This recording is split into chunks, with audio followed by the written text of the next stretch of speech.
Welcome to Bobby Owsinski's Inner Circle. I'm Bobby Owsinski, and this is a show all about music, music production, and the music business. My guest today is engineer Clark Germain. But first of all, big news, kind of, sort of. The Grammys have made a number of changes in the last week that has to do with the number of nominees on the biggest awards that they have. Awards like the Top Album and Song of the Year, Record of the Year, and Best New Artist, the nominees have increased from 5, which has been standard for, 50 years, to 8. The other 80 categories stay the same at 5. This is supposedly the biggest change that the Grammys have made since the introduction of the Grammy Awards in 1959. But that's not saying much. It turns out that this was an effort to diversify a little bit more and to get more female nominees. But I fail to see how this is actually going to work. The whole idea was that there wasn't enough women in these top categories last year. But the fact of the matter is, it also helps if you have more women voters, and I don't know if that's actually happened. So this is probably one of those things that's symbolic at best. I don't see how it's going to change things, but we'll see.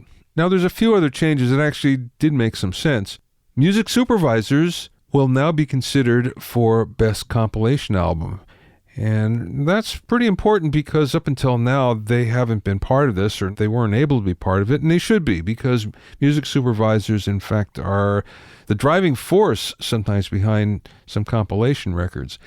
Also, restoration engineers are now eligible for Best Historical Album. And again, this was kind of an oversight that shouldn't have gone on for this long. Restoration engineers are really important to any kind of historical recording and historical release. So, in fact, this is maybe some justice is finally being awarded. But again, there's a lot of problems with the Grammys. I'm no longer a member. I resigned my membership, 5, 6, 7 years ago. And it was sort of out of frustration. I didn't feel like I was helping anything. One of the problems with the Grammy voting is the fact that there's so many submissions, in especially the major categories, that inevitably what you end up voting for is the most popular artists.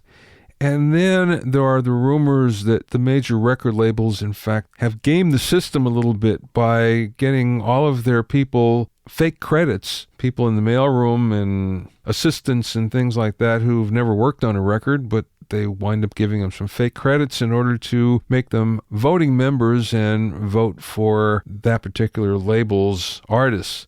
So you look at that and you think, well, if that's the case, maybe there are better ways to spend your time. Frankly, for me, it's one of those things where I have not been able to come up with a better answer. If someone had asked me how to improve it, I can't tell you. But I know one should exist, and there are smarter people than me that are supposedly working on it. But for now, it's not very symbolic of what's best in our industry and what's happening. So we'll see if increasing the nominees on Top Album and Best Song, Record of the Year, and Best New Artist, things like that actually help. I have my doubts, but we'll know in February.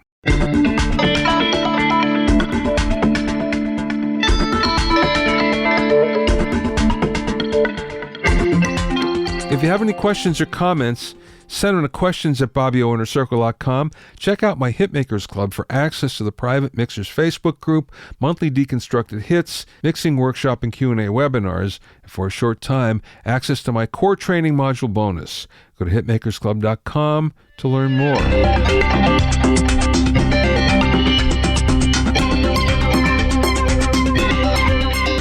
Now, it was just a Gear Fest, Sweetwater's yearly event that's very similar to an AES show or an AM show, and it's really fantastic. I encourage you to go. It's not easy to get to Fort Wayne, Indiana, but that being said, once you're there, it's well worth it. There were some interesting rumors that were floating around. I've not been able to confirm these rumors, and what I'm going to tell you about is JBL Pro, and what I heard from several people, again, unconfirmed, but I tend to think they're probably true because it's coming from people that are in the know. JBL Pro has laid off 75% of their engineers. They were either laid off or they left for greener pastures. Now, of course, Samsung bought JBL, bought Harman, which owns JBL, a couple years ago, 2016. And even though Harman, again, which owns JBL Pro, is a independently operated subsidiary, it appears that Samsung is putting its corporate fingerprint on the company anyway. And one of those things that seem to be happening is the direction of audio in the company is going more towards lifestyle and consumer electronics and less on professional products. And we're starting to see that now. If you look at some of the releases, some of the product releases over the last few months, and at Infocom, you find that there are things that have to do with lighting and boardroom audio and home audio and all sorts of things that really don't apply to pros. So, will JBL Pro be spun off, or will it cease to exist?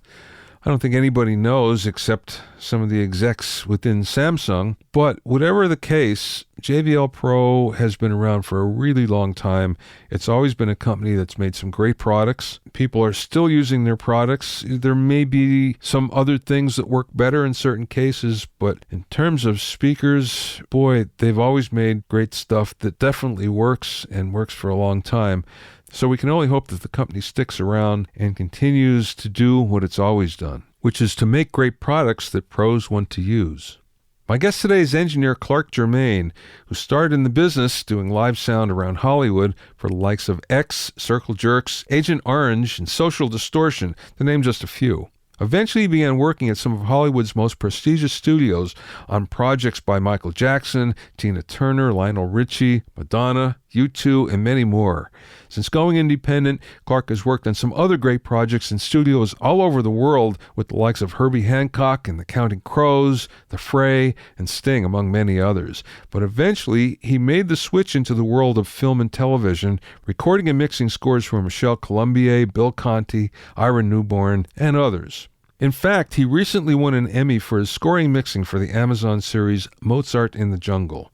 We spoke via Skype from a studio in the Hollywood Hills. Tell me about your background. How did you get into business? Well, I got in the business. I used to race bicycles. In the mid-'70s to late '70s, I was a bicycle racer. And another friend of mine who was racing said, "You know about electronics and you play guitar. Why don't you become a recording engineer?" And I thought, what is that? So at the time, there was only one school. I looked for schools. It was called the Recording Institute of America. And I had to drive from LA down to Santa Ana 2 nights a week while I was in high school, and then on the weekends to take these courses to get my recording engineer diploma. And then what happened?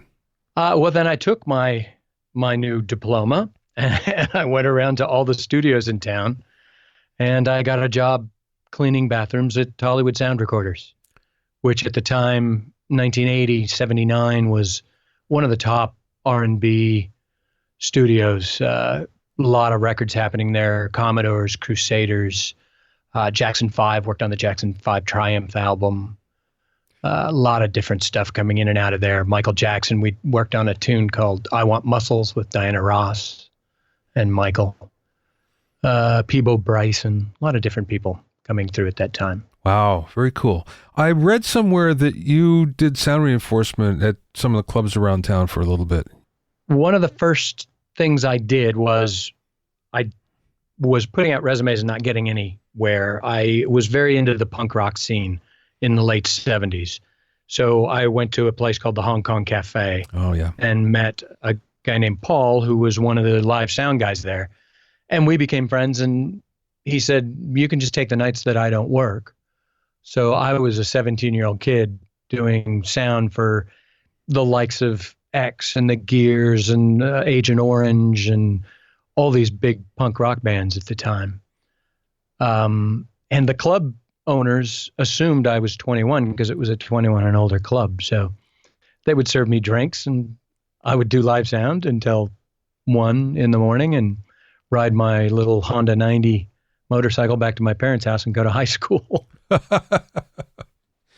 Well, you had an interesting high school life, apparently. I had something similar, but Well, I was gigging when I was 15 years old. I was gigging 4 nights a week. I was in clubs as well, and got to the point where I was making a good amount of dough back then. Mm-hmm. That led me into a career as a musician first and then into the studio afterwards. But it's one of those things that if you start early, it's hard to stop, as you well know. It's pretty much our fate is set. Yeah. It's something I love to do. I went from there. I was at Hollywood Sound for a short while, but then I went to a place called Mystic Sound, which was a local small studio on top of a bank at Selma and Vine. Mm-hmm. And Doug Moody, we were doing a lot of local punk rock records there.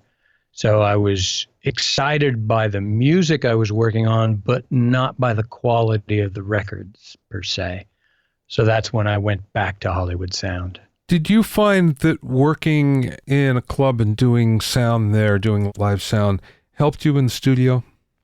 I think if I had been more advanced at that time, it might have. I was just winging it, doing those original live sound gigs. I knew a bit about sound, but I really didn't know much. So I don't know whether it helped me that much. My passion was for the studio, not necessarily even doing the live sound. So as soon as I was able, that was just a stopgap until I could get into the studio. Mm. And the reason why I ask is I've talked to some people that have started in sound reinforcement and made the change and said that it really helped them and that it got them used to doing things quickly as compared to under the microscope in the studio where you can take more time to make things a little more perfect. Unless you're doing something like commercials or something. I remember doing commercials where we had 3 hours to do everything. First hour was, and you probably did this too, first hour is recording, second hour is overdubs, third hour is mixing, and then everybody was gone. And everything had to work in that time where you had to figure out a way around it. Funny enough, I'm working on a record with a client that is used to doing commercials. She's a singer. And so she came to me with this whole scheduled out, well, I'm going to sing for 14 hours and then I'm going to give you 21 hours to mix. And I just looked at her and I said, I'm sorry, it doesn't really work that way when you're making a record. Wow. To that end, I ended up doing, once I had gone to Europe and come back and worked at Ocean Way Recording, I ended up doing a lot of live to 2-track records. So that is the same thing. You have to get it all set up. You don't really sleep the night before. You walk in, they play as they're rehearsing the song, I'm rehearsing the mix, and at the end of the day, you walk out with a record made. Were they jazz records? For the most part, but we did some fairly large. I've done some jazz ensemble with a full orchestra with David Benoit that way, as well as some more pop type of things with a full orchestra and a singer doing Frank Sinatra stuff, Frank Sinatra style, big band stuff. Fun. Wow. Yeah. Just out of curiosity, how long did you get to set up and what was your sound checks like? Did you go quickly through those as well, or did you get the time you needed to really set everything up? No, pretty much you have to. That's the one thing. If you're doing those, you have to go with what you know, microphone choice wise, room wise. I generally wouldn't do them in a room I didn't know, so I'd know where to set people up. And you pretty much have to take off running. You've got the time that it takes them to get the song together in order to get the mix together. I might have 10 minutes with each musician, just making sure there's no buzz and hums, and 15 minutes to get a drum sound, and then bang, you're on. Again, that's fun. That's the fun of it. To me, for me, it's awesome. It's there's nothing like it. Yeah, it's excitement. That's for sure. I saw somewhere where you moved to Italy for a while. I did. Well, I was back at Hollywood Sound, and Hollywood Sound was, I wouldn't say losing its reputation, but a lot of the top clientele had gone elsewhere, and I wasn't really happy with the material I was working on. So I made a choice either to completely get out of the business or have a change of venue. And I had hitchhiked all through Western Europe and Northern Africa when I was younger, when I was still in high school. And when I went to Italy, people just treated me fantastically. And so I wanted to go back there and live and find out why these people were so warm and nice. And so I moved there and took 2 weeks of Italian lessons and moved to Italy. Lived there for 2 years. Got a job offer in a castle outside of Como overlooking a forest. So included a room in the castle overlooking the forest. I took that job. Well, that's not so bad. What was the studio like there? There were 2 studios. It was originally called Stone Castle Studios. One of the studios, not the one I was working in, was bringing in a lot of outside clientele. Yes, I believe did one of their albums there. Actually, I know they did because they were doing it during the time that I was living there. We were doing a lot of local Italian groups, more pop, dance-oriented music. The owner of my studio was in a band that were kind of the Beatles of Italy. They were called Ipu, and they'd been through 3 generations of fans. If we went anywhere for dinner, it was a mob scene. It was kind of fun. But I basically used that time I bought a custom-built bicycle, and I rode my bike through the mountains and around Lake Como and stuff, and had a good life for that year and a half, 2 years. And then what made you decide to come back?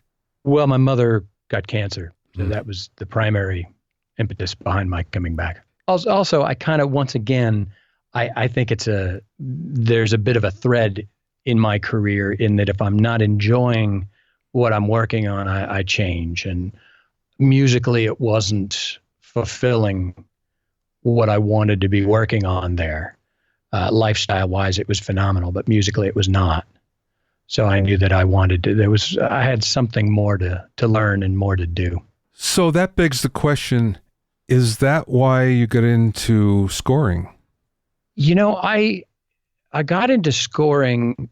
When I came back, I took a job at Ocean Way Recording because I needed clientele. And the best way to get clientele is work at one of the top studios and meet people. So through that, working there, I worked with a lot of top producers and engineers and all kinds of people. And shortly after that time, I was going independent again. And both Mick Gazowski and Frank Wolf recommended me to Michel Colombier. He was looking for a new mixer. So I wound up doing 4 years of film scoring with Michel.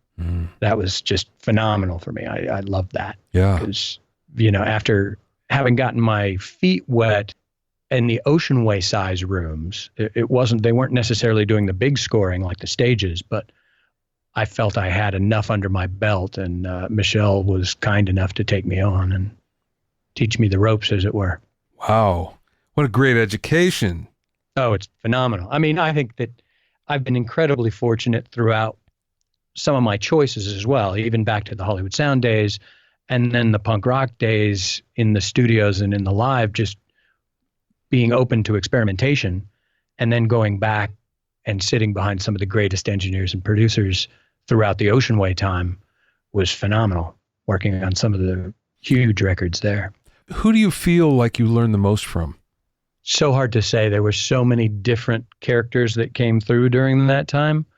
I think I learned I think there's an education to be had from people who you don't like the work of just as much as the people who you do like the work of. To be sitting there and watching what they're doing and loving the end result, and then realizing how they got to that, or hating the end result and realizing what you won't do, or, seeing a session just blow up and say, okay, I'm not gonna do that. Yeah. So I don't know that there's any one person. I mean, Don was a great person to watch, how he stayed out of the way of the artist, but yet guided them in a way that they came out with the best product possible. T-Bone Burnett was another one. He ended up hiring me, and I ended up cutting Mr. Jones, the first Counting Crows single with him. But he was a great guy to watch, very musically involved, both he and Don.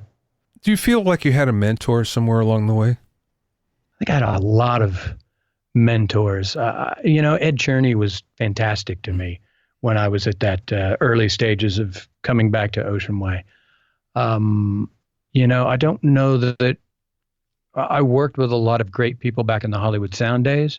I don't know that there would be a mentor during that time, but I would say Ed Cherney stands out at the Ocean Way time. Yeah, I've done some projects with him, and I have to say they were a huge amount of fun.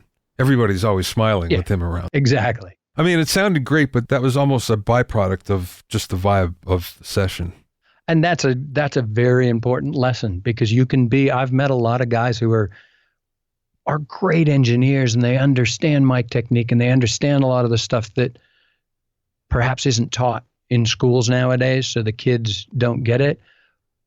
But they're really clinical guys, and they're not really fun to be around. Yeah. And so a lot of that is creating an environment, both from the producer standpoint and from the engineer standpoint, an environment that promotes creativity and allows the artist to be as comfortable as possible. Okay, that being said, yes, that's absolutely true in music recording and when you're doing albums. But how does that translate to the more clinical environment of scoring? You have to be on the money in both those instances. You can't be goofing off per se. Yeah. You still have to be doing the job.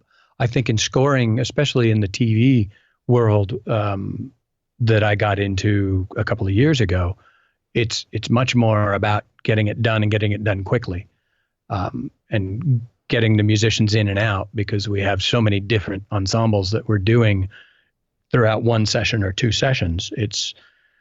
But it still doesn't mean you can't be kind and friendly and have a decent time. I used to produce television for a while, and one of the things I always noticed when we had a crew that were basically TV people that were used to doing like ENG and stuff, they were great because they would set up, they would go, it would be done, you wouldn't have to worry. When we got film people in, they would be perfectionists, and they would be just making everybody crazy over, oh, that light has to move over here. Stop everything till I move the light. Oh, wait, there's something wrong here. It's more of an art form than it is, TV up until recently, I think, because I think the change in TV now, and I don't know whether it's TV or it's not really TV. It's like the Netflix and the Amazon shows. They're actually quasi movie projects anyway, because they're very interested in the quality. It's not just turning out episodic television that, as long as it's good enough, it's okay. I think that they are just as interested in every aspect of the quality of these big shows as anyone in a film is interested in that. What do you feel the difference is besides that from working on television and working on a film? My experience has been no, actually, anything outside of the one show I did for Amazon has been that there's a smaller group of people involved in the decision-making in the television groups, as opposed to the film groups. The film groups seem to have a lot of people that were all at the sessions, and everybody had an opinion on something. And but that being said, with the Mozart in the Jungle, every one of the directors and writers and everybody were very involved in every aspect of the product from the beginning to the end. So it was a little different than other television that I've worked on. Congratulations on your Emmy on that, by the way. Thank you very much. That was fun. That was a fun night. Did you know that it might be presented as a nominee when you're doing it? Did you understand the quality as you're doing it? I mean, I understood the quality, but to be honest, myself as the score mixer would never have been nominated. The nomination goes to the post mixer, the guys who hit playback on the sets, those kind of guys. The only reason the post mixer, Andy Daddario, liked my work so much that he had to petition the Academy to include me on the nomination. Wow. So it was certainly not a thought that was going through my mind while we were doing it. I was just trying to do the best job I could. And quite frankly, I was loving doing it because it included anything from a rock and roll track to small orchestral ensembles. So it kind of played into a lot of my different wheelhouses that I have. And so it was a lot of fun to stretch. You have a palette of experience. It's probably a little wider than most people I talk to. Because again, you've gone from punk rock at one extreme and then orchestral recording on another and everything in between. Is there something that you find more difficult to do for whatever reason?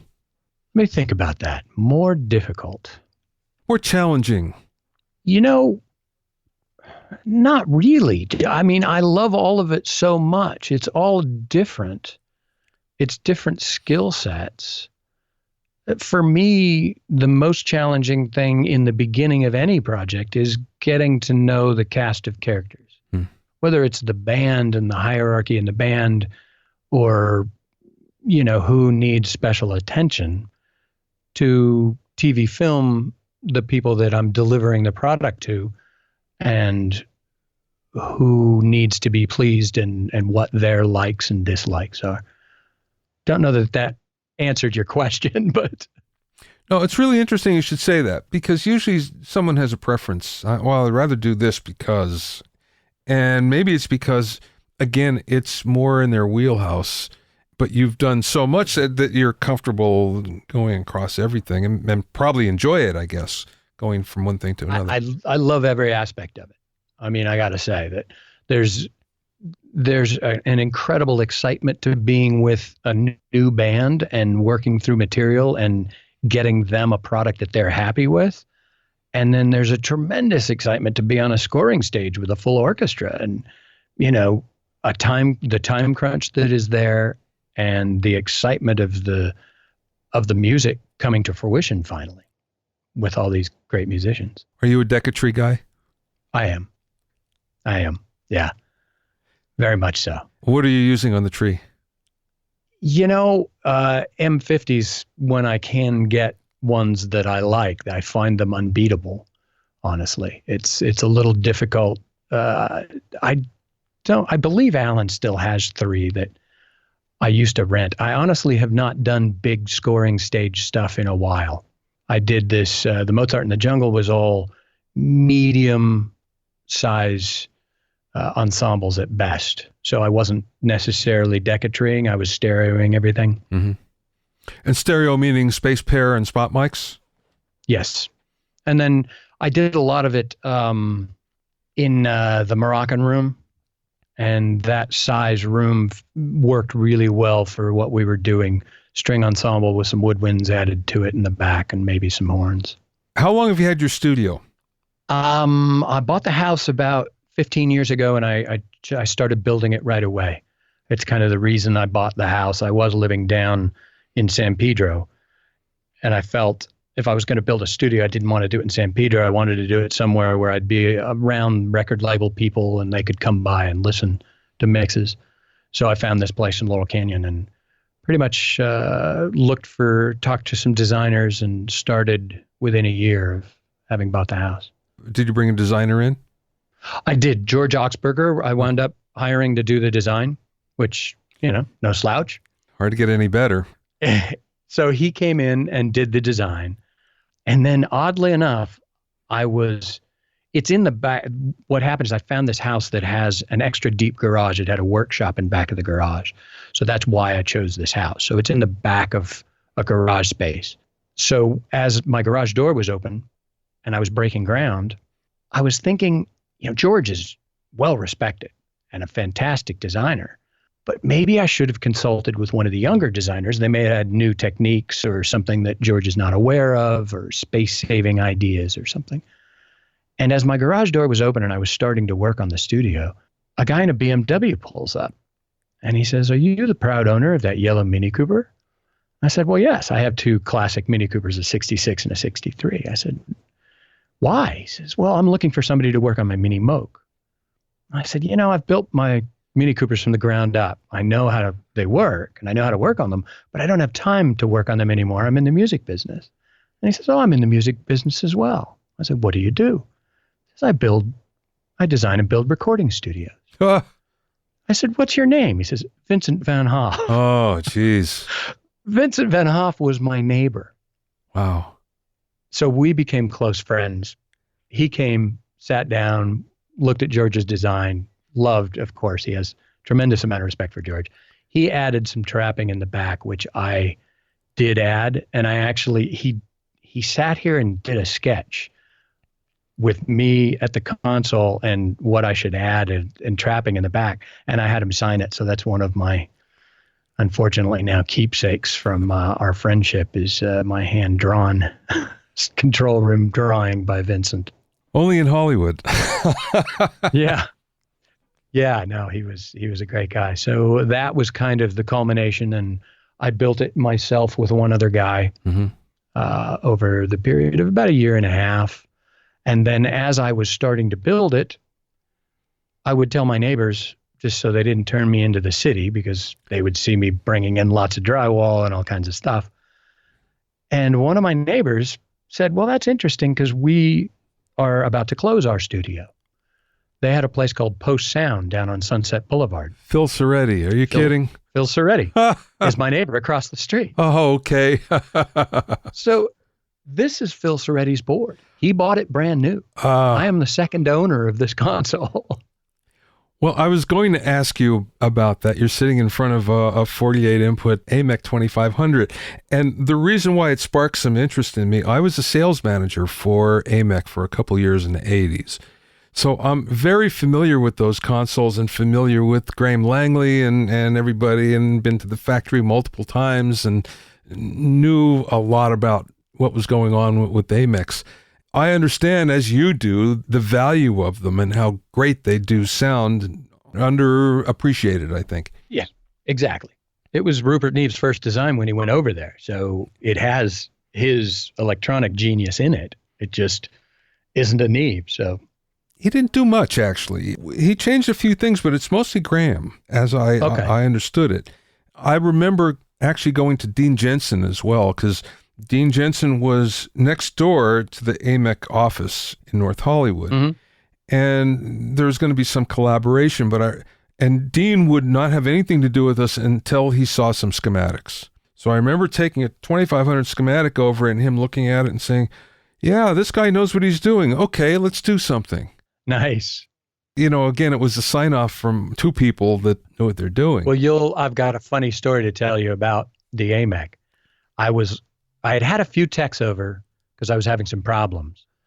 And at one point, I mean, I started in electronics, so I know a bit about electronics, and I can tell when somebody's fishing down the wrong river. Yeah.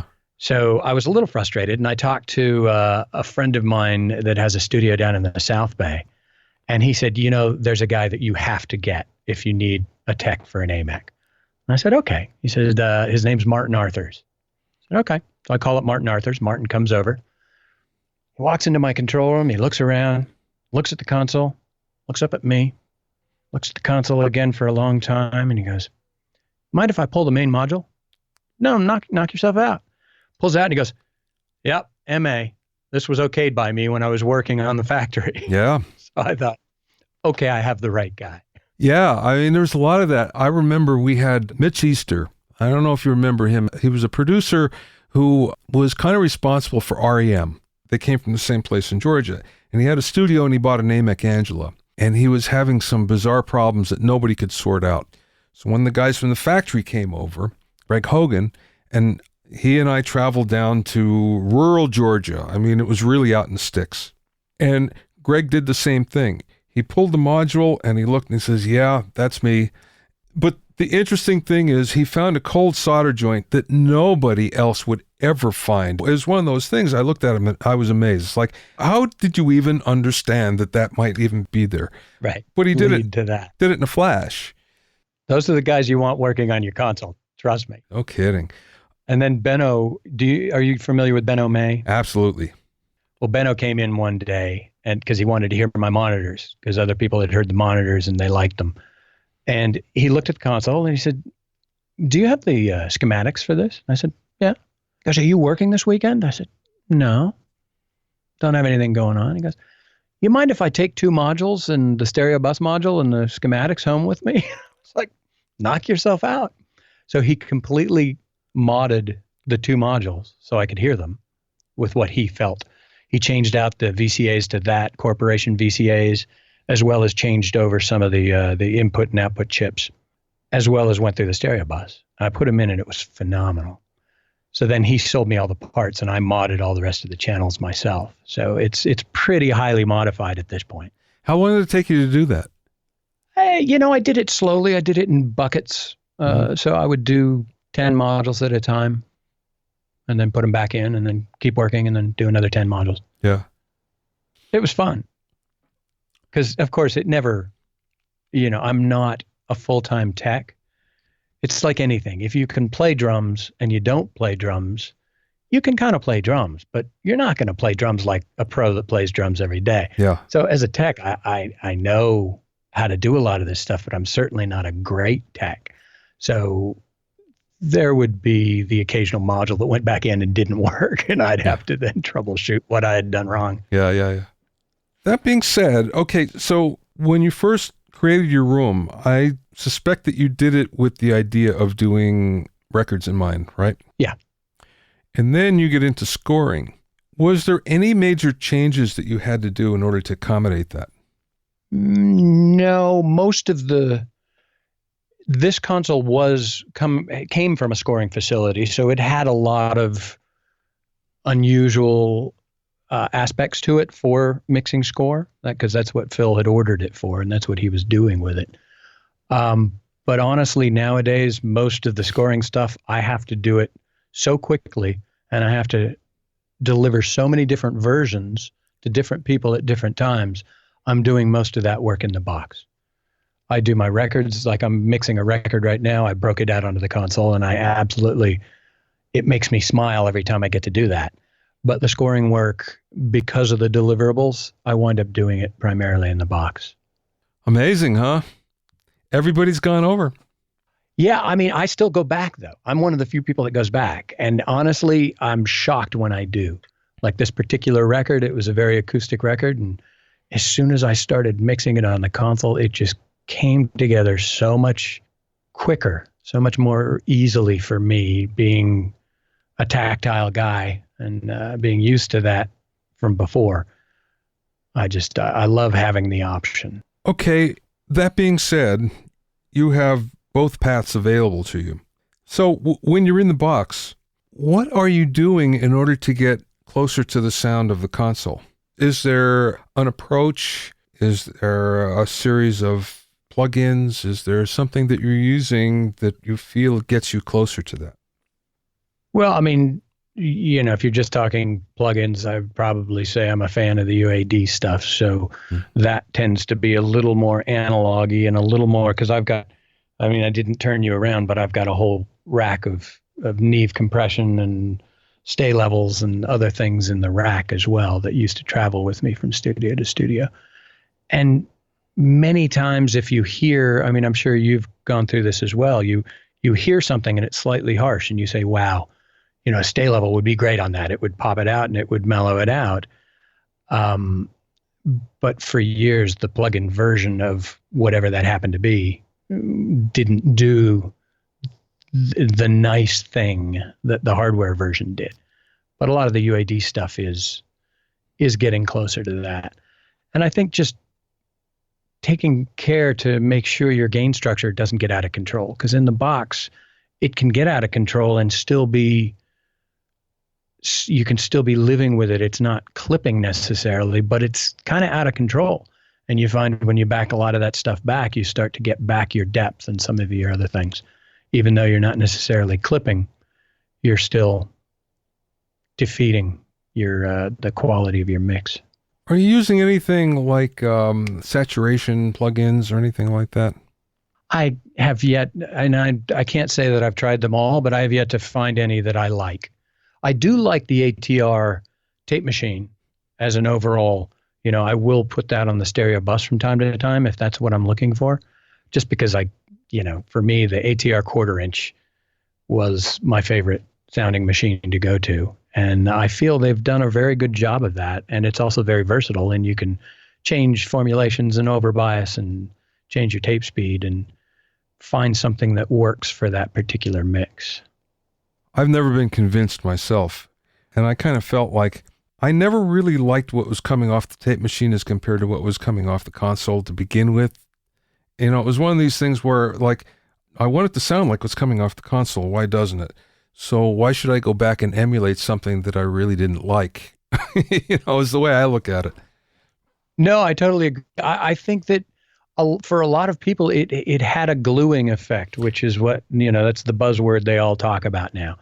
And like I said, I don't use it that often. It's only when I feel that is right for what I need. It's certainly not my go-to arsenal, but every once in a while I'll pop that thing on and go, nice. I like it. What is the most fun thing for you to do in music? Wow. That's a tough question. Because, the two main things that we do as engineers are tracking and mixing. And I equally love both of them for completely different reasons. Mixing, I'm by myself most of the time. I mean, almost all of my clients, a lot of them will send me files. I'll mix them and I'll send them a mix. Some of my clients are local. They'll come down once I'm done and we'll listen to it together and tweak it. So I have some interaction, but I get the majority of my interaction when I go to a big room to track.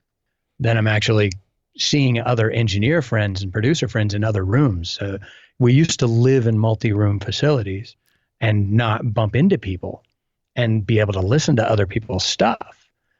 And we just don't get the opportunity to do that anymore. I'm starting to do it now with friends like Mick Gazowski came over here and we played each other's stuff, and I went over to his place, and other engineers. I'm starting to try to do that just so that we have some more interaction like we used to have in the multi-room facility era.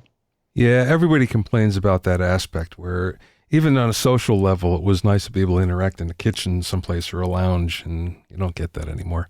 Yeah.